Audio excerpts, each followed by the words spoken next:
No matter how hard you try, it seems you leave a mark on your kid.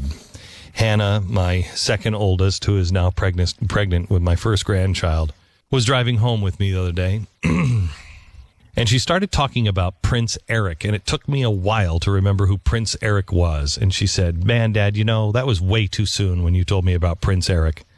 I'm like, what are you talking about, Prince Eric? My goldfish? I said, your goldfish? You don't remember Prince Eric? And I'm like, oh, yes, I do remember Prince Eric. Prince Eric was the goldfish. You had Ariel. It was right after the Little Mermaid came out, and you had Ariel and Prince Eric. And Ariel died like on the first day, and you were so traumatized. And then you went to school, and Prince Eric died. And so I went and got another Prince Eric and just put Prince Eric in there. And that damn goldfish died like 8 or 10 times, and I kept replacing him, and you kept coming to me going, Dad, look how fat Prince Eric got from breakfast this morning. And then he would suddenly lose weight, and then he would have a spot where he didn't have a spot. And she thought she was the greatest goldfish keeper of all time. For years, I kept Prince Eric alive by replacing him and flushing the dead Prince Eric down the toilet before she would get home. She was 13 years old. Prince Eric had finally kicked the bucket about 10, and she's 13, and we're laughing and talking about it. And she talked about what a great person she was. She could have goldfish because she wanted to get more goldfish because she could keep them alive, unlike anybody else. And I just started to laugh. And she said, what? And I said, let me tell you a little bit about Prince Eric. Oh, no. At 13? At 13. And she said, Dad, all I remember is just thinking, oh, dear God, this is too soon. I don't know what he's going to say, but it's too soon.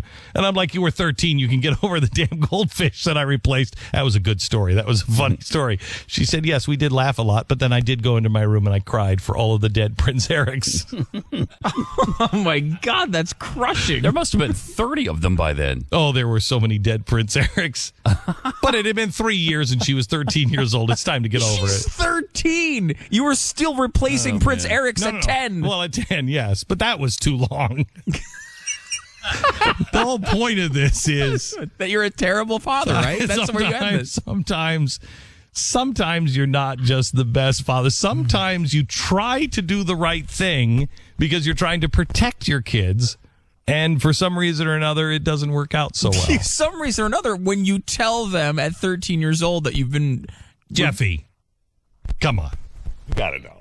Yeah, 13. It's not You're like looking to Jeffy for confirmation of parenting anybody advice. That will throw me a lifeline.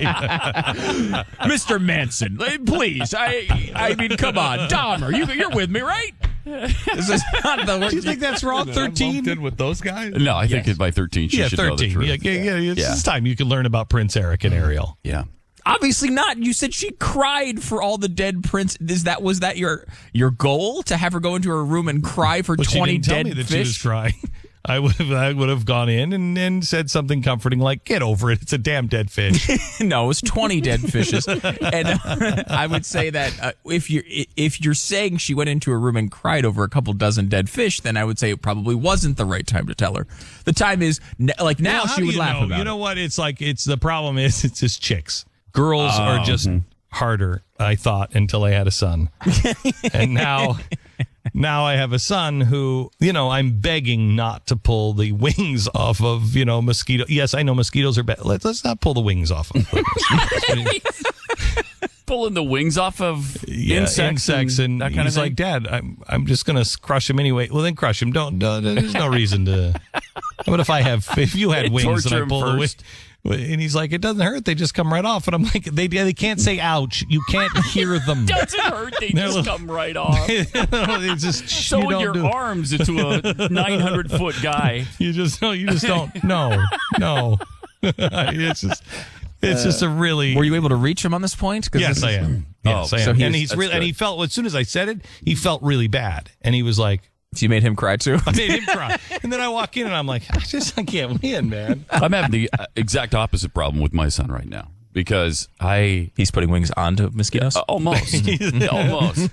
I mean, I've learned more from him in the last 6 or 8 months probably than I've taught him in the last 5 years because He's been having this problem with, he's played baseball his whole life, and he's had these teammates that he was really close friends with at first. And then a girl became involved in between he and his one of his really good friends, and Oh boy. his good friend liked the girl, but the girl liked my son. Oh boy. And so that caused a little bit of a problem between them. So then, Is there gunplay in this story? not yet, but there was about to be. I was about to lend my son mine, but not that he would have taken it, because his friend started using school against him. My son goes to the homeschool school that we have, and started making fun of him because it's not the same as public school. We do things differently there. And so he started calling him, stupid, and getting the other kids on the team to Just because you don't teach math? Those numbers are evil. I mean, right? Numbers are Who's with me on wrong. that one. Numbers are wrong. Too many numbers. You can't trust twos. You can't. 11s, there's 2 1s. What is that? Yeah. Look what They're the ganging government's up. done with all these numbers. I know. You need to forget about numbers. So they started saying, ridiculous things about him, like he can't read, he's stupid, and then everybody We're talking else. about Daniel? Yeah, and then 'Cause everybody he's else joined in. Really smart. Really smart, really hip, really funny. Kind. One of the kindest. Can I tell you something? Yesterday, I was in church. I teach Pat's Sunday school. I teach his son, and there's what are there, about 20 kids in there, and his son is in there. And I did a whole lesson on tell me about your dad. And it was amazing how I could teach this whole class just by asking them questions. And I asked them, give me the traits that you want from your father and the things that you don't want from a father. You had more on the don't want, but it's amazing how they taught themselves this class. But Daniel raised his hand, and he said 2 things that he wanted from his father. He wanted leadership and kindness. I thought that was really great. That's nice, yeah. And I said, you don't know your dad, because he's got neither of those. He's done a good snow job on it, so he got that going for him. So anyway, he's getting a lot of crap for the last, 6 months from these kids. And they were his former best friends. And so they've kind of ostracized him now. And it all started over a girl. And now it's ended up over this school thing where we live. And they all live in great places, too. It's just a bizarre situation. And so it's pissed me off to the point where I'm like, you don't have to take that from them. And I know these kids, so I know their little weaknesses. So I'm telling Daniel all the things to exploit.